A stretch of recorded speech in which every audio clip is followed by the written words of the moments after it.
విశాఖపట్నంలో 2.5 ఏళ్ల చిన్నారిపై అత్యాచార యత్నానికి పాల్పడ్డాడు ఓ యువకుడు. న్యూపోర్ట్ పోలీస్ స్టేషన్ పరిధిలో ఈ ఘటన జరిగింది. యువకుడిపై చిన్నారి తల్లిదండ్రులు పోలీసులకు ఫిర్యాదు చేశారు. నిందితుడిని అదుపులోకి తీసుకున్న పోలీసులు పోక్సో కేసు నమోదు చేశారు. నిందితుడు గంగవరం గ్రామానికి చెందిన యువకుడిగా పోలీసులు తెలిపారు. ఇదే అంశానికి సంబంధించి పూర్తి డీటెయిల్స్ మా కరెస్పాండెంట్ చంద్రశేఖర్ అందిస్తారు. చంద్రశేఖర్, అసలేం జరిగింది? ఘటనకు సంబంధించి పోలీసులు ఏమంటున్నారు? చూసుకుంటే విశాఖలో సభ్య సమాజం తలదించుకున్నటువంటి ఘటన అయితే వెలుగులోకి వచ్చిందని చెప్పుకోవచ్చు.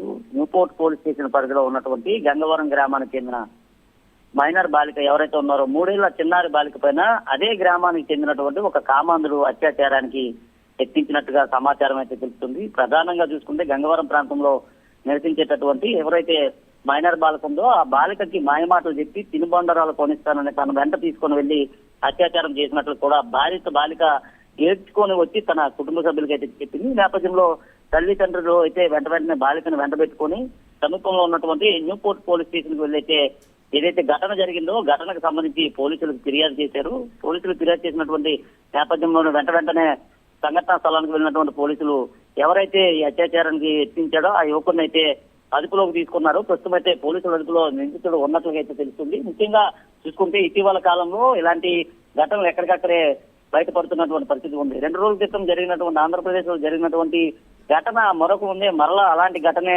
ఏదైతే విశాఖలో కూడా చోటు చేసుకుందని చెప్పుకోవచ్చు. ముఖ్యంగా చూసుకుంటే ఇటీవల కాలంలో ఎన్ని చట్టాలు వస్తున్నప్పటికీ మానవ మృగాల్లో మాత్రం మార్పు అయితే కనిపించట్లేదు. ఏదైతే ఈ ఘటన జరిగిందో ఘటన పైన ఏదైతే న్యూపోర్ట్ పోలీస్ స్టేషన్ లో కేసు నమోదు చేయడంతో పాటు యువకుడి పైన పోక్సో కేసు కూడా నమోదు చేశారు. అలాగే ఎవరైతే బాలిక ఎవరైతే ఉన్నారో ఈ బాలికను తీసుకొని అయితే కేజీటీ థియేటర్ తరలించినట్లు తెలుస్తుంది. అక్కడ వైద్యులు కూడా అందిస్తున్నట్లుగా ఒక సమాచారం అయితే ప్రస్తుతం అందింది. అయితే ఇలాంటి ఘటనలకు పాల్పడుతున్న వారిపైన కఠిన చర్యలు తీసుకోవాలంటూ కూడా ఇటు మహిళా సంఘాలు కూడా పెద్ద ఎత్తున చేస్తున్నటువంటి పరిస్థితి కనిపిస్తుంది. Right, thank you Chandrasekhar.